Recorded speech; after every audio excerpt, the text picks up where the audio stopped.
Details about last night's town council meeting on this episode of Barnstable Today. It's Friday, April 4th, 2014. I'm Sarah Mannel.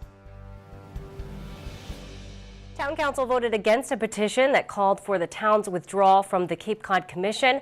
The binding measure would have placed the question on the ballot in November.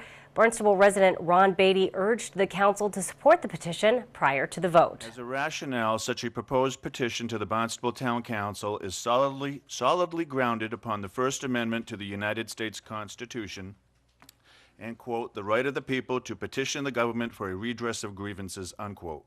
Furthermore, funding for the Cape Cod Commission is based upon population, with the town of Barnstable paying a substantially larger share of the financial burden for the Cape Cod Commission than any other Cape Cod town. However, through their appointed and non-elected representatives, each of the Cape municipalities has equal voting power on the Cape Cod Commission. It is seriously contended that the town of Barnstable is presently both underrepresented on the Cape Cod Commission and overcharged for the services that it receives from the CCC. The chief issue is equal representation as defined under the 14th Amendment to the United States Constitution. At a minimum, since the town of Barnstable has the largest population and is charged the most amount of money to support the Cape Cod Commission, then fairness dictates that the town of Barnstable should possess a weighted vote in proportion to its larger population, similar to what it now rightfully enjoys on the County Assembly of Delegates. Moreover, since the CCC possesses concentrated regulatory and political power on a Cape-wide basis, then respective town representatives to the Cape Cod Commission ought to be democratically elected by the voters of each town rather than appointed by municipal officials. Town Attorney Ruth Weil also addressed the council. She said the petition was flawed. As noted in the submitted petition, Section 8-7B of the Charter requires the Town Council to hold a public hearing on a petition submitted by at least 150 voters and then act by taking a vote on the quote-unquote merits of the petition. To place the group petition in a historical context, the first question that was presented to the Town Council under Section 8-7B involved a petition that asked the Council to adopt an ordinance that would independently regulate abortions throughout the town of Barnstable. Unlike the initiative petition found in 8-1 of the Charter, which requires the town attorney to determine whether proposed measures could be lawfully passed by the Council, the group petition does not provide any such legal pre-screening. Instead, as noted above, the Charter simply requires the Town Council to hold a public hearing and then act on the merits of the petition as presented by the petitioners. If there is no affirmative vote that the petition has merit, that ends the matter. After an affirmative vote, the Council can decide what, if any, action it deems appropriate to take. In light of the requirements of the open meeting law, the action on an affirmative vote would most likely have to appear on a future council agenda. So that gives the parameters of dealing with the merits of the petition. In terms of the petition before you, the petitioners are requesting a binding local public policy question be placed before the voters at the next town election, state election, or special election, whichever occurs first. As a starting point, and I became much more aware of how items get on a ballot than I ever was aware before in doing the research for this matter. There are very limited ways that matters get before the ballot. The ballot for questions is as strictly regulated as the ballot for placing candidates on election ballots. A binding question can only be placed on a ballot when specifically authorized either by statute, special act, or charter. For example, items that you're familiar with, Proposition 2.5 is a ballot question which is placed by the Town Council on a ballot and is prescribed by the statute. In fact, under the statute, even the language that must be put on the ballot is contained in the Proposition 2.5 statute. The Community Preservation Act was an acceptance by a ballot vote, the language of which was prescribed. When we accept certain special legislation, an issue that is dear to our hearts this winter, plowing private roads, that was an acceptance statute which also had required a ballot question under the statute.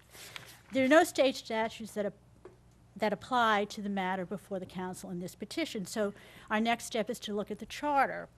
And is there any charter provision that allows the placing of an item on a binding question on a ballot? And the only one that's available to accomplish that goal is under Section 8-1. And this is the procedure where a citizen asks the town to place a binding question before the electorate. The first step is to collect signatures of 10% of the voters in the town, and that would be approximately 3,300 signatures. That has not occurred in this case. The town clerk has certified, it's my understanding, 180 signatures.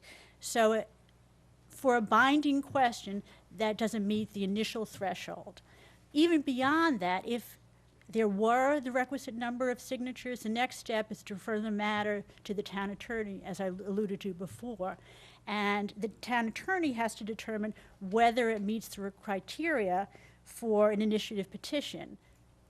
Assert that I don't think that this petition would even meet the criteria for an initiative petition, even if they had the correct number of votes. Finally, I've spoken to the Secretary of State's office, and even if it had been a proper binding local initiative petition, it would not make the state ballot. It is not the type of item that would go on the state ballot. So, in my opinion, this petition is legally defective and flawed.